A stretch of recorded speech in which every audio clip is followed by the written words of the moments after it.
video is sponsored by STS Footwear. Footwear of the fans, by the fans, for the fans. Get your own Gator sneakers at stsfootwear.com and use the code GTFans for $15 off at checkout. You mentioned that Felipe went around to a lot of the teammates just to kind of inform them that he would be leaving and say goodbye.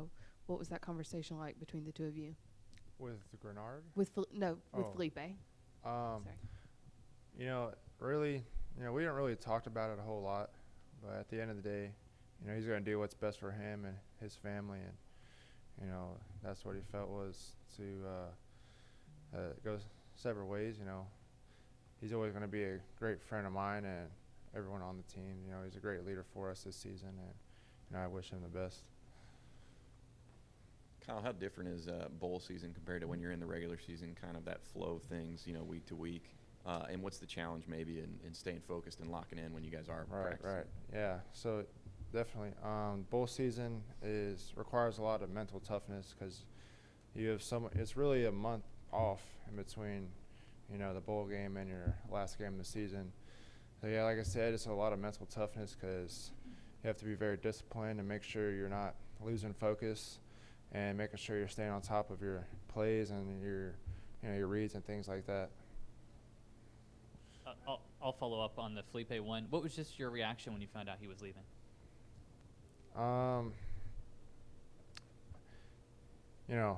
Like I said, I want what's best for him, and if he feels that that's what is best for him and his family, then, like I said, I wish him all the best. He's still one of the best friends I've had here at the University of Florida, and he always will be. So, yeah, I think he's going to do great things, and I wish him, all the best of luck.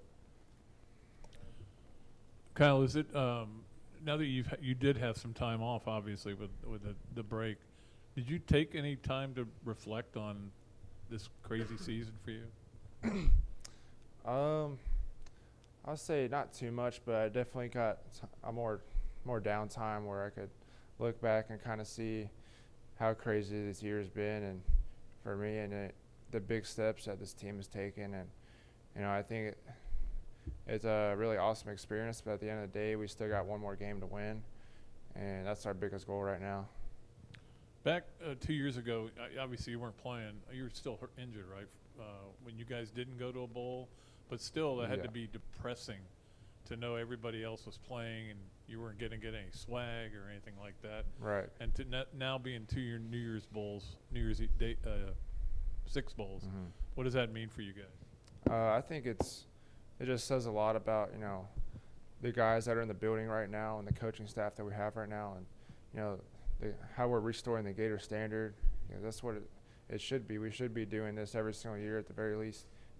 There shouldn't be years that we get a whole month off going back home, not doing anything, no bowl game or anything. And I think it's just a big culture change around here in the past couple of years, and I think it's only going to continue to rise and get better.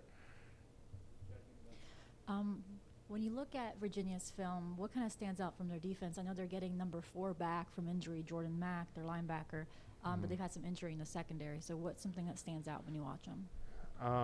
Yeah, we've looked at them a little bit. We know they're a very hungry team. I think I heard this might be their first Orange Bowl or something like that. And we're also a very hungry team too. But to answer your question, they have a lot of talented guys. They wouldn't be in the Orange Bowl if they didn't.